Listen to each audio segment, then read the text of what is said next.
चाहत जैसे ही बस के अंदर जाती है, वो मिहिर को पीछे की एक सीट पर बैठा देखती है। उसे तो यकीन नहीं होता अपनी आंखों पे कि जिस लड़के के ख्वाबों ख्यालों में वो खोई हुई है, वो उसी की स्कूल बस में बैठा है। वो उससे बात करना चाहती है, दोस्ती करना चाहती है, उससे उसके बारे में पूछना चाहती है, जानना चाहती है कि उसे क्या पसंद है, क्या नहीं पसंद। क्या वो उसे अपनी दोस्त बनाना चाहेगा? नए स्कूल में क्या उसका मन लग रहा है? पर क्योंकि चाहत ने आज से पहले कभी ऐसे किसी अनजान लड़के से सामने से जाके बात नहीं की थी, वो डर रही थी। वो डर रही थी कि कहीं उसने मना कर दिया तो, कहीं उसने उससे ठीक से बात नहीं की तो, उससे बात करने में दिलचस्पी नहीं दिखाई तो। ये सारी बातें उसके कदम को आगे बढ़ने से रोक रहे थे। बस अपनी रफ्तार से चल रही थी। वो कभी खिड़की की ओर देखती तो कभी तिरछी नजरों से मिहिर की ओर। मिहिर भी अपने कानों में ईयरफोन लगाए खिड़की से बाहर देख रहा था। अचानक ऐसा हुआ कि वो पलटी। उसने मिहिर की ओर देखा और मिहिर ने भी उसकी ओर देखा। उन दोनों की नजरें मिली और चाहत का दिल जोर से धड़का। अब उसमें थोड़ी हिम्मत आई। उसने तय किया कि वो जाके उसके बाजू में बैठेगी और उससे बातें करेगी। वो अपनी जगह से उठी। उतने में एक और स्टॉप आया। कुछ और बच्चे बस पर चढ़ने लगे। वो आगे बढ़ने लगी मिहिर की सीट की ओर और पहुंचकर वो पूछने ही वाली थी, क्या मैं इस सीट पर बैठ जाऊं? उतने में पीछे से एक आवाज आई, एक लड़की की। एक्सक्यूज मी, जरा साइड देना। चाहत साइड हटी और उतने में एक लड़का आकर मिहिर की बाजू वाली सीट पर बैठ गया। चाहत बहुत निराश हुई और साथ में गुस्सा भी, पर वो कुछ कर भी तो नहीं सकती थी। चुपचाप उदास मन से आके अपनी सीट पर वापस बैठ गई। मिहिर को इस बात का कोई इल्म भी नहीं था। वो अपने गानों में खोया हुआ था। दोनों स्कूल पहुंचे, चाहत अपने रास्ते और मिहिर अपने रास्ते, क्योंकि दोनों की क्लासेस अलग अलग थीं। चाहत जैसे ही क्लास में पहुंची, लतिका उसका इंतजार कर रही थी। चाहत के मन में ये उलझन हो रही थी कि वो ये बात अपनी दोस्त को बताए या नहीं, क्योंकि वो खुद ये नहीं जानती थी कि जो उसके साथ हो रहा है वो क्या है और क्यों हो रहा है।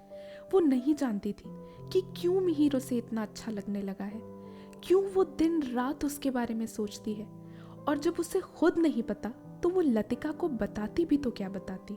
फिर उसने सोचा कि अभी ये बात लतिका को ना बताना ही ठीक होगा।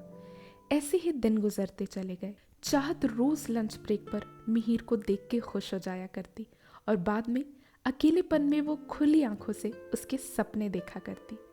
चाहत को अपनी पढ़ाई में भी ध्यान देना था, क्योंकि उसके 12th के बोर्ड एग्जाम्स थे और उसे पता था कि अगर उसने एग्जाम में अच्छा करके नहीं दिखाया तो उसकी माँ उससे बहुत निराश होगी और वो किसी भी हाल में अपनी माँ का दिल नहीं दुखा सकती थी। इसलिए वो अपनी पढ़ाई पर ध्यान देने लगी। दूसरी ओर मिहिर 11th क्लास में था। मुझे लगता है कि हर कोई ये बात जानता होगा कि 11th क्लास में कोई बच्चा ज़्यादा पढ़ाई पे ध्यान नहीं देता। कुछ लोग आशिकी में लगे होते हैं, कुछ लोग आवारगी में, और कुछ लोग स्कूल की जो बाकी की चीज़ें होती हैं जैसे कि स्पोर्ट्स, स्कूल के फंक्शंस, उन सब में। क्योंकि मिहिर को स्पोर्ट्स में ज़्यादा दिलचस्पी थी, वो खेल कूद में अपने दोस्तों के साथ ज़्यादा समय बिताता जब क्लासेस नहीं होती थी तब। कितनी अजीब बात है ना, कैसा होता है ये एक तरफा प्यार। यहाँ कोई अपनी नींदें हराम करके किसी के बारे में इतना सोच रहा है और दूसरी तरफ उस इंसान को इस बात का कोई इल्म ही नहीं है कि कोई उसे अपनी जिंदगी का इतना खास इंसान बना चुका है। कोई इंसान किसी के साथ अपनी पूरी जिंदगी बिताने के सपने देख रहा होता है और सामने वाले को उसका नाम तक नहीं पता और ना ही उसकी शक्ल याद होगी। चाहत औरों की तरह नहीं थी जो हमेशा प्यार के बदले में प्यार चाहते हैं, प्यार न मिलने पर कुछ गलत भी कर बैठते हैं। वो सबसे अलग थी। उसे इस बात से कोई फर्क नहीं पड़ता था कि मिहिर उसके बारे में नहीं जानता, ना उसका नाम और न ही उसकी शक्ल पहचानता है, उसके मन की बात भी नहीं जानता। वो तो अपने एहसासों में खुश थी। उससे अपने एक तरफा प्यार से खुशी मिलती थी। मिहिर को खेलते हुए निहारते रहना, उसकी हरकतों पे मन ही मन मुस्कुराना अच्छा लगने लगा था उसे। उसके मन का कोई छोटा सा कोना ये चाहता था कि बदले में मिहिर भी उसके बारे में ऐसा महसूस करे, पर फिर भी वो ज्यादा कोई उम्मीद नहीं रखती थी मिहिर से, क्योंकि इतना वक्त बीत चुका था और अभी तक उसके दिलो दिमाग पर मिहिर सवार था। तो अब वो ये जानना चाहती थी कि ये क्या है, ये जो वो महसूस कर रही है, क्या ये सब सबके साथ होता है? आखिर इस एहसास का नाम क्या है? अब उसमें और सब्र नहीं बची थी। आखिर वो क्या करती?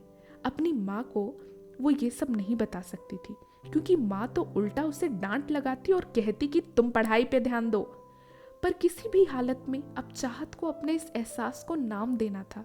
अब उसे बस एक ही इंसान याद आ रहा था, और वो थी उसकी सबसे प्यारी दोस्त लतिका। उसे पता था कि लतिका उसकी मदद जरूर करेगी इस पहेली को सुलझाने में। आखिर दोस्त होते किस लिए हैं? उसने तय कर लिया कि कल वो स्कूल जाकर लतिका को सब बताने वाली है। अगले दिन चाहत स्कूल पहुंची और सीधे क्लासरूम की तरफ गई, ताकि वो लतिका को ढूंढ सके और उसे अपने दिल की बात बता सके। जब वो क्लास के अंदर गई तो देखा कि लतिका तो अपने जगह पर है ही नहीं। ये कहानी उस दौर की है जब लोगों के पास मोबाइल फोन्स नहीं होते थे और घर में लैंडलाइन वाला फोन हुआ करता था। तो चाहत के पास कोई तरीका नहीं था ये पता करने का कि लतिका कहाँ गई। चाहत ने अपनी टीचर से पूछा लतिका के बारे में, तो उसकी टीचर ने उसे बताया कि आज लतिका की तबीयत ठीक नहीं है, तो वो स्कूल नहीं आएगी और उसके घर से ये एप्लीकेशन लेटर आया है। चाहत मन ही मन और परेशान होने लगी, पर उसके पास अगले दिन का इंतज़ार करने के अलावा और कोई चारा नहीं था। लंच ब्रेक की घंटी बजी और क्योंकि आज लतिका साथ नहीं थी तो चाहत अपनी क्लास की बाकी सहेलियों के साथ लंच पे निकली। सब सहेलियां साथ में बैठ के लंच करने लगी और चाहत की नज़र प्लेग्राउंड पर थी, जहां मिहिर वही स्पोर्ट्स टी शर्ट पहन के अपने दोस्तों के साथ बास्केटबॉल खेल रहा था। इस बार उसके बाल और ज़्यादा बिखरे हुए थे। चाहत हमेशा ये सोचती कि काश वो दिन आए जब उसे मिहिर के इन उलझे बालों को अपने हाथों से सुलझाने का मौका मिले।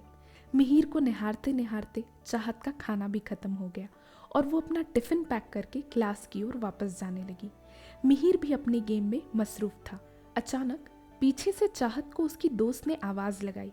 चाहत ने पीछे मुड़ के देखा। उसकी दोस्त ने कहा, तुम अपने पानी का बॉटल भूल गई हो। चाहत ने अपनी दोस्त से कहा, प्लीज़ तुम आते वक्त उसे अपने साथ लेके आना। उसी वक्त जो लड़के बास्केटबॉल खेल रहे थे उनका बॉल ग्राउंड से बाहर चला गया और चाहत के पीछे आके रुक गया। मिहिर आया उस बॉल को लेने और वो बिल्कुल चाहत के पीछे खड़ा था। चाहत जैसे ही अपनी दोस्त को जवाब दे के पीछे मुड़ी, मिहिर बॉल उठा के अपने दोस्तों की ओर फेंक रहा था और उसी वक्त दोनों की एक जोर से टक्कर हो गई। तो दोस्तों, अगर आपको इसका अगला चैप्टर चाहिए तो कमेंट बॉक्स में लिखकर ज़रूर बताइएगा। आपको क्या लगता है कि इस टक्कर के बाद क्या मिहिर चाहत को नोटिस करेगा? इसका जवाब भी ज़रूर दीजिएगा। अगर कहानी इंटरेस्टिंग लग रही है तो इस वीडियो को लाइक करें, शेयर करें और आगे के चैप्टर्स के लिए हमारे चैनल को सब्सक्राइब भी करें। Thank you.